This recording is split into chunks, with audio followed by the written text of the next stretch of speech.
अस्सलाम वालेकुम, नमस्ते, सत श्री अकाल, हेलो एवरीवन। स्वागत है आपका हमारे यूट्यूब चैनल पर। सर्दी के मौसम की वो एक सर्द और खौफनाक रात थी। अंधेरे का सीना चाक करती नाइट बल्ब की मध्यम रोशनी ने कमरे के माहौल को और रहस्यमयी बना दिया था। ऋषिपाल अपने ही कमरे को यूं आंखें फाड़ फाड़ कर देख रहा था जैसे किसी अजनबी जगह पर आ गया हो। वो जमा सा समझने की कोशिश कर रहा था कि जो आवाज़ें उसने अभी सुनी थीं और शायद उन्हीं आवाज़ों को सुनकर वो नींद से जागा था, उसने ख्वाब में सुनी थीं या यहाँ कमरे में पैदा हुई थीं। वो कमरे में चारों तरफ नज़र डालने के बाद आंखें मलता बिस्तर से उठ खड़ा हुआ। न जाने क्यों उसे कमरे का माहौल रहस्यमयी और दहशत भरा महसूस हो रहा था। दिमाग पर जैसे मनोबोझ लदा हुआ था। उसने सोचा ज़रूर वो किसी डरावने ख्वाब का शिकार होकर डर गया। एक बारीक सी मुस्कुराहट उसके होठों पर बिखर गई, लेकिन तभी उसके रोंगटे खड़े हो गए। फिर उसी आवाज़ ने उसे ये यकीन दिलाया कि वो ख्वाब नहीं देख रहा था, बल्कि सच में वो रहस्यमयी आवाज़ कहीं आसपास से आई थी। मगर कहाँ से? वो हैरत और डर के मिले जुले असर के साथ फिर से चारों तरफ नज़रें दौड़ाने लगा। कहीं कोई भी नहीं था, लेकिन वो घुंघरुओं के छमछम की आवाज़ इस सफाई से छनकी थी कि उसे यकीन नहीं आ रहा था कि कमरे में कोई नहीं है। रात के भयानक सन्नाटे में हवा की सरसराहट बहुत साफ सुनाई दे रही थी। वो बिस्तर से उठकर कमरे की खिड़की के पास आ गया। फिर वही रहस्यमयी छमछम की आवाज़ उसके कानों से टकरा गई। सर्दी के बावजूद उसके माथे पर पसीने की बूंदें फूट पड़ी। उसने अपने बिगड़ते हुए होश को संभालते हुए खिड़की को खोल दिया और आंखें फाड़ फाड़ कर बाहर देखने लगा। दूर दूर तक उसे कोई नज़र नहीं आया, लेकिन वो आवाज़ें तो ऐसी थीं जैसे कोई बहुत करीब उसके पास घुंघरू छनका रहा हो। दूर आसमान पर चमकते चाँद की सफ़ेद दूधिया रोशनी से हर चीज़ साफ नज़र आ रही थी। उसकी नज़रें खिड़की के बाईं तरफ उस कब्रिस्तान की तरफ उठ गईं, जो दिन की रोशनी में चहल पहल में भी सन्नाटे में डूबा रहता था। ऋषिपाल के कान से फिर वही रहस्यमयी घुंघरुओं की खनक टकराई। उसे लगा ये आवाज़ उसी कब्रिस्तान से आ रही है। तभी वो अपनी बेवकूफ़ी पर धीरे से मुस्कुरा दिया और उसका डर कम हो गया। उसने सोचा वो भी कितना वहमी होता जा रहा है। घुंघरुओं की आवाज़ भी कहीं डरने की बात होती है। कोई औरत उस तरफ गई होगी। उसी लम्हे छम छम छम के छनाके यूँ छनछनाए जैसे वो आवाज़ें उसे अपनी तरफ आकर्षित करने के लिए पैदा की गई हों।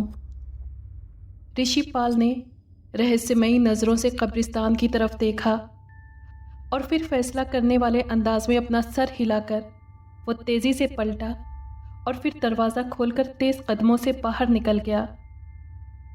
शाहजहांपुर के मोहल्ला रोशनपुर में बने उसके घर से लगभग 50 गज की दूरी पर वो कब्रिस्तान था, जिसकी तरफ वो बढ़ रहा था और देखना चाहता था कि ये आवाज़ें क्यों उठ रही हैं।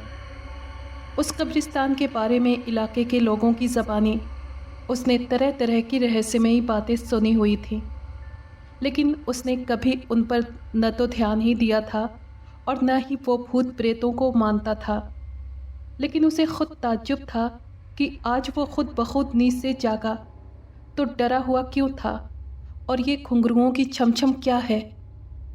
और इसी की सच्चाई जानने के लिए वो कब्रिस्तान की तरफ बढ़ रहा था। उस रहस्यमयी कब्रिस्तान के बारे में एक बड़ी मशहूर बात थी कि वहाँ एक लड़की की आत्मा भटका करती है। कहा जाता है कि परसों पहले उस कब्रिस्तान में कुछ बदमाशों ने एक लड़की के साथ बुरा करके उसे बड़ी बेदर्दी से कत्ल कर दिया था। तब से वहाँ उसकी बेचैन आत्मा भटकती है। उन कसूरवार बदमाशों की लाशें भी एक दिन अचानक उस कब्रिस्तान में मिली थीं। उसके पास से इस कब्रिस्तान के आसपास से भी लोग गुजरने से कतराते थे और वो कब्रिस्तान हॉन्टेड मशहूर हो गया था। बरसों से वहाँ किसी को दफन भी नहीं किया गया था। ऋषिपाल ने भी ये बात कब्रिस्तान के बारे में सुनी हुई थी और इस वक्त उसे ये बातें याद आ रही थीं, इसलिए उसके दिमाग में क्यूरोसिटी कुलबुला रही थी। कब्रिस्तान में दाखिल होने से पहले वो ठिठका।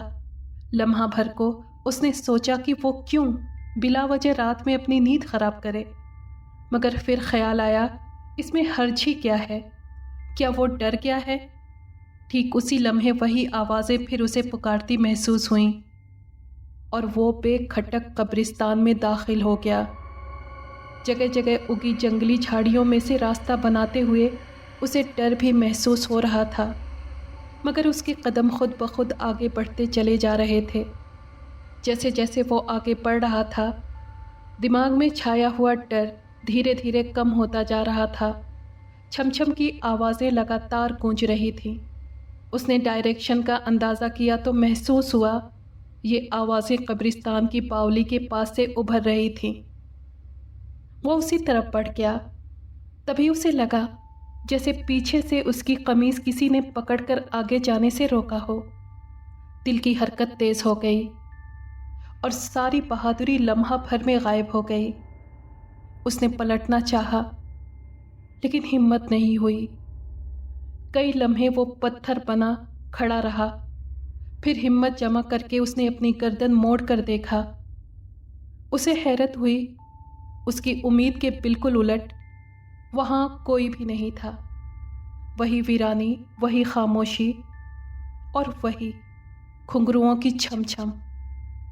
वो खुद को छुड़ाने के लिए तेजी से घूमा। उसका दामन चरमराकर फट गया। उसने दामन के पास नज़र जो डाली तो अपने आप से शर्मिंदा हो गया। मेहंदी के झाड़ की पतली पतली टहनियाँ हिल रही थीं। उन्हीं में से किसी डाल के कांटों में उसका दामन उलझ गया था।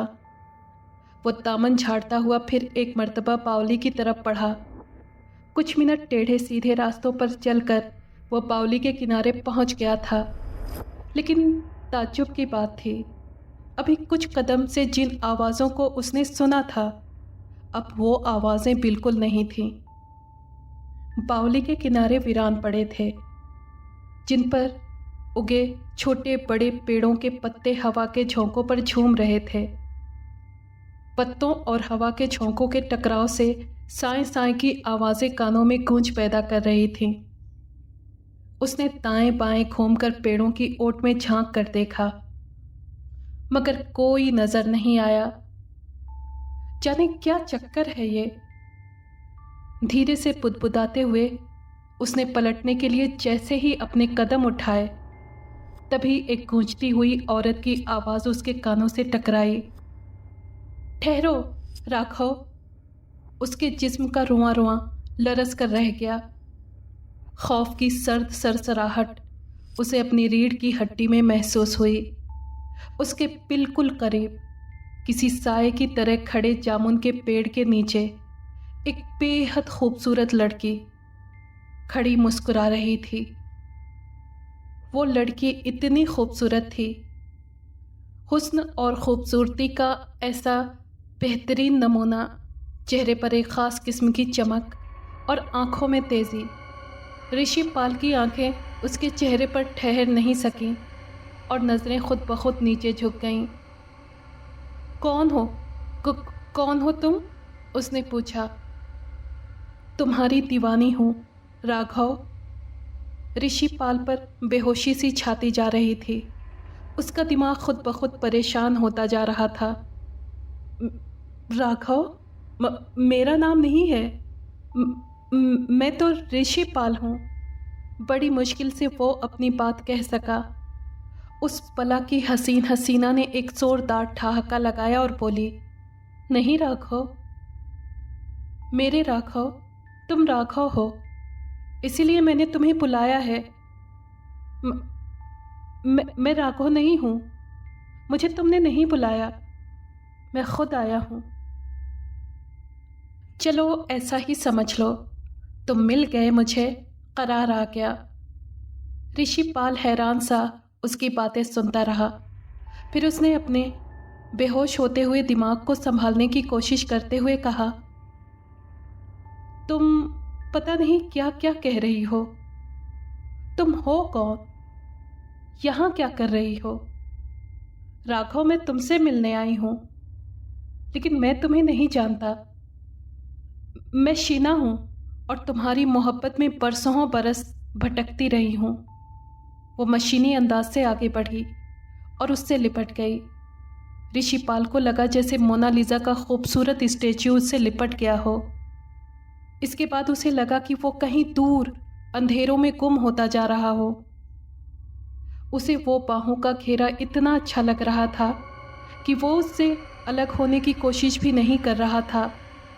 फिज़ा में कलियों की महक महसूस हो रही थी और वो इस महकी फ़िज़ा और दिलकश बाहों के घेरे के अंदर आंखें भी नहीं खोल रहा था। ऐसा मज़ा, ऐसा सुरूर उसे ज़िंदगी में कभी भी नहीं मिला था। अचानक उसे अपने कंधे पर किसी तेज़ धार कील सी चुभती महसूस हुई। दर्द की शिद्दत से बेताब होकर, बेचैन होकर उसकी नींद गायब हो गई और आंखें खोलकर जैसे ही उसकी नज़र अपने ऊपर झुके हुए खौफनाक साए पर पड़ी, उसकी रूह कांपकर रह गई। एक खुटी खुटी सी चीख उसके हलक से निकली। एक बहुत ही भयानक शक्ल साया अपने बड़े बड़े दांत उसके जिस्म में गड़ा रहा था। उस भयानक साए के झुलसे हुए चेहरे पर ताज़ा खून लुथड़ा हुआ था। ऋषिपाल को यह समझने में देर नहीं लगी कि यह खून उसका अपना ही है। उसने अपनी पूरी ताकत से उसे दूर धकेलना चाहा, मगर नाकाम रहा। उसने अपनी पूरी ताकत लगाकर चीख मारी, जो खामोशी के बावजूद उभर भी नहीं सकी। उसे लगा कि वो कहीं अंधेरों में गुम हो रहा है। कहीं दूर से आती आवाज़ उसके कानों में आई, मैं तुम्हें नहीं छोड़ूंगी, मुझे खून पिला दो अपना, बहुत प्यासी हूँ मैं। उसके बाद वो कुछ सुन नहीं सका। सुबह यानी 10 अक्टूबर 1983 को थाना सदर बाज़ार शाहजहांपुर में एक तहरीरी रिपोर्ट पेश की गई, जिसमें मोहल्ला रोशनपुर के रहने वाले हरिंदर नाथ गुप्ता ने अपने 18 बरस के नौजवान छोटे बेटे ऋषिपाल के अचानक रहस्यमयी तौर पर गायब हो जाने की खबर देते हुए मदद की गुजारिश की। थाना इंचार्ज बीडी मिश्रा ने मामले की तहकीक की जिम्मेदारी सब इंस्पेक्टर शर्मा को सौंप दी। शर्मा जी ने हरिंदर नाथ के घर वालों के बयान सुनकर मामले की तफ्तीश शुरू की। ऋषिपाल के गायब हो जाने की किसी वजह पर उन बयानों से कोई रोशनी नहीं पड़ सकी। उन्होंने हरिंदर नाथ के मकान के ऊपरी हिस्से पर बने ऋषिपाल के कमरे की तलाशी ली, मगर कोई ऐसा निशान जो कुछ तस्वीर को साफ कर सके, जो कुछ वाज़ह कर सके, उन्हें नहीं मिल सका और ना ही कोई सबूत हाथ लग पाया। कमरे का जायज़ा लेने पर मालूम हुआ कमरे में 3 खिड़कियां थीं।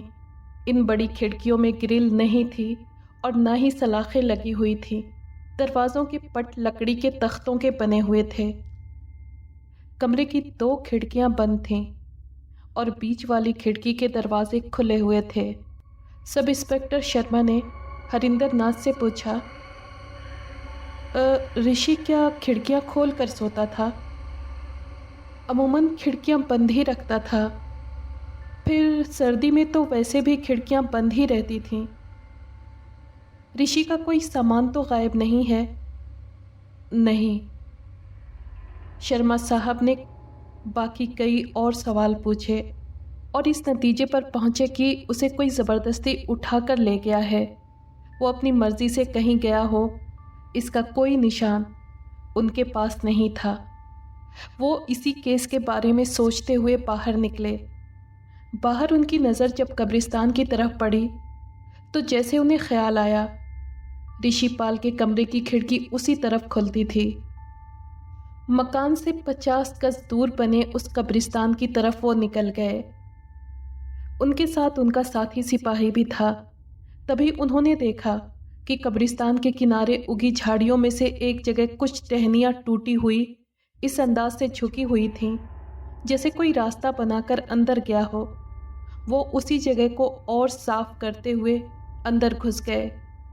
थोड़ी दूर इधर उधर घूमते हुए वो बावली की तरफ आ गए। वहाँ उन्होंने जामुन के पेड़ के पास किसी शख्स को पड़ा देखा। वो टहलते हुए उसके पास पहुँचे। वो एक नौउम्र जवान था जो इस वक्त बिल्कुल अस्त व्यस्त कपड़ों में पड़ा था। पूरा जिस्म जख्मों से छलनी हो रहा था और सूखा हुआ गाढ़ा खून जिस्म पर जगह जगह लगा हुआ था, जिन पर मक्खियां भिन भिना रही थीं। सब इंस्पेक्टर शर्मा ने नौजवान की सांस टटोली। वो अभी जिंदा था। सांस बहुत तेजी से चल रही थी।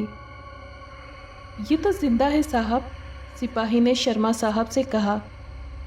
हाँ जिंदा है, लेकिन इसे फौरन मेडिकल हेल्प की ज़रूरत है। शर्मा साहब उसके जिस्म के ज़ख्मों को बड़े गौर से देखते हुए बोले। इसके जिस्म पर कपड़ा डाल दो। सिपाही ने जिस्म पर उसके कपड़े डाले और वो लोग कब्रिस्तान से बाहर आ गए। शर्मा साहब रिक्शा करके सिपाही की मदद से बेहोश ऋषिपाल को उठा लाए और उसे रिक्शे में लेकर हॉस्पिटल की तरफ चल पड़े।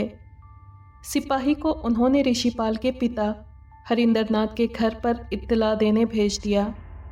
डॉक्टर, ये जख्मों के निशान क्या कहते हैं? किस चीज़ से इसे जख्मी किया गया है? सब इंस्पेक्टर शर्मा ने ऋषिपाल की देखभाल करने वाले सरकारी हॉस्पिटल के डॉक्टर ओपी गुप्ता से पूछा।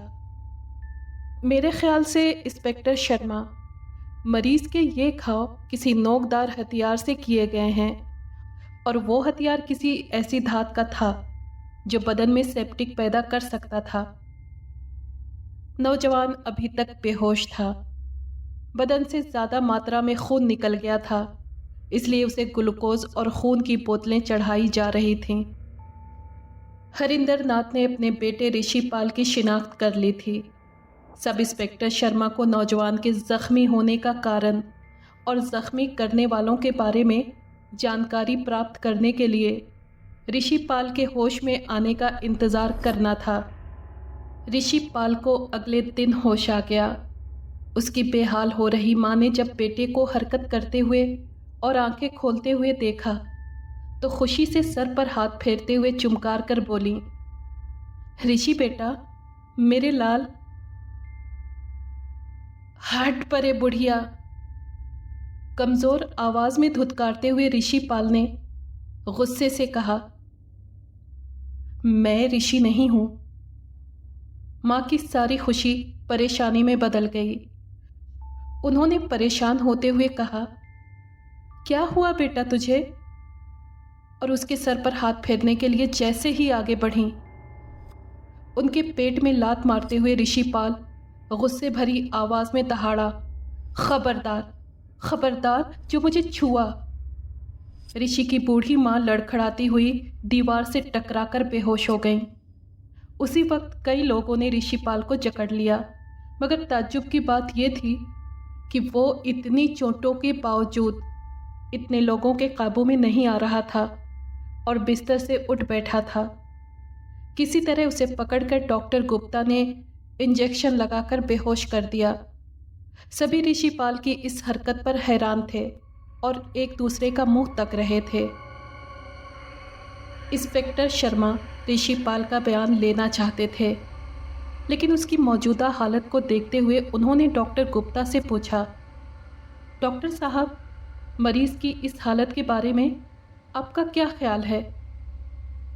इंस्पेक्टर, अभी पूरे दावे के साथ तो कुछ कहा नहीं जा सकता। अलबत्ता ऐसा लगता है कि मरीज के दिमाग को कोई ज़बरदस्त शॉक लगा है। तो क्या इसका दिमाग ख़राब हो गया है? सब इंस्पेक्टर शर्मा ने डॉक्टर से पूछा। फ़िलहाल ऐसा लगता है कि हादसे की वजह से ये अपनी याददाश्त खो चुका है। ऐसा अक्सर होता है। सब इंस्पेक्टर शर्मा सोच में पड़ गए। सवाल ये था कि ऋषिपाल की ये हालत कैसे हुई। सब इंस्पेक्टर शर्मा इस राज की तह को खोलना चाहते थे कि उसे उसके कमरे से कोई उठाकर जंगल में ले गया था या वो खुद गया था। आखिर उसे घायल किसने किया और क्यों किया। लेकिन ऋषिपाल के बयान से पहले कोई भी बात समझ में नहीं आ रही थी। ऋषि को ज़्यादातर बेहोशी की हालत में रखा जा रहा था, क्योंकि जैसे ही उसे होश आता उस पर जुनूनी सी कैफियत छा जाती और वो उधम मचा देता। डॉक्टर गुप्ता उसकी दिमागी हालत पर किसी फैसले पर नहीं पहुंच सके थे। फिर जब उसकी हालत कुछ सुधरी तो उन्होंने उसके ज़ख्म वगैरह भर जाने पर उसे कुछ दिन में छुट्टी दे दी और दिमाग का इलाज किसी दिमागी मरीज़ के माहिर से करवाने की सिफारिश की। उस वक्त तक ऋषिपाल ने हंगामे करने बंद कर दिए थे, लेकिन गुमसुम रहना, बहकी बहकी बातें करना अब भी जारी था। सब इंस्पेक्टर मुंशीलाल शर्मा ने उसे थाने ले जाकर उसका बयान लिया। ऋषिपाल ने, जो उस वक्त तकरीबन नॉर्मल था, अपनी आप बीती सुनाई तो मुंशीलाल शर्मा की तेवरियों में बल पड़ गए। वो सोचने लगे कि ऋषिपाल किसी बड़े राज को छुपाना चाहता है, इसीलिए वो पागलपन का ढोंग भी रचाए हुए है। उन्होंने ऋषिपाल की बातें सुनने के बाद कहा, ऋषिपाल, तुमने कहानी तो बहुत खूब सुनाई है, लेकिन मैं इस कहानी की तारीफ तो कर सकता हूँ, मगर इस पर यकीन नहीं कर सकता। बेहतर यह है कि तुम मुझे सच्ची बात बता दो, वरना पुलिस तो एक ना एक दिन सच्चाई तक पहुँच ही जाएगी, मगर तुम्हारी मुश्किलें उस वक्त बढ़ जाएंगी। दरोगा साहब, ऋषिपाल उस वक्त ऐसे बोल रहा था जैसे वो बिल्कुल ठीक हालत में हो। सच्चाई यही है, मैं और कैसे आपको यकीन दिलाऊं। सच्चाई ये नहीं है, शर्मा साहब ने कड़कदार आवाज़ में रौब डालते हुए कहा।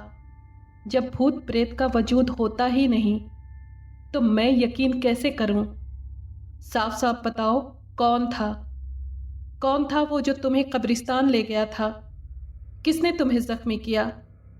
ऋषिपाल हैरत से शर्मा जी को देखता रहा। इसी तरह देखते देखते उसकी आंखों में मजबूरी के असर अचानक गायब हो गए और उसकी आंखें अंगारों की तरह लाल हो गईं। एक बार तो शर्मा जी भी चौंके उन कहर बरसाती आंखों को देखकर, और तभी ऋषिपाल के दांतों की कड़कड़ाहट के साथ उसके जबड़े भिज गए। उसके हाथ अजीबोगरीब अंदाज में ऐंठने लगे। ऋषिपाल देखते ही देखते खौफनाक अंदाज में उठकर शर्मा जी पर हमला करने लगा। उसके ऐंठे हुए हाथों की पकड़ इस कदर मजबूत थी कि शर्मा जी के लाख कोशिश पर भी उसके घेरे से आज़ाद नहीं हो पा रहे थे। इसी उठापटक की आवाज़ें सुनकर कुछ सिपाही आ गए। उन्होंने बड़ी मुश्किल से ऋषिपाल को काबू किया। ताज्जुब की बात यह थी कि पिछले 15 रोज से भी ज़्यादा हॉस्पिटल में पड़े रहने वाले इस मरीज में ना जाने कहाँ से इतनी ताकत आ गई थी कि वो आसानी से काबू नहीं आ रहा था। कुछ सिपाहियों ने बड़ी मुश्किल से उसे मोटे से रस्से में बांध दिया। शर्मा साहब उसके हमले कर देने से गुस्से में भर गए थे। उन्होंने चीखते हुए कहा, साला नाटक करता है, इसके नाटक में मैं आने वाला नहीं हूँ, देखता हूँ कैसे नहीं बताता। शर्मा साहब ने डरा धमका कर बहुत कोशिश की, लेकिन ऋषिपाल सिवाय गुर्राने के और कुछ नहीं बोला।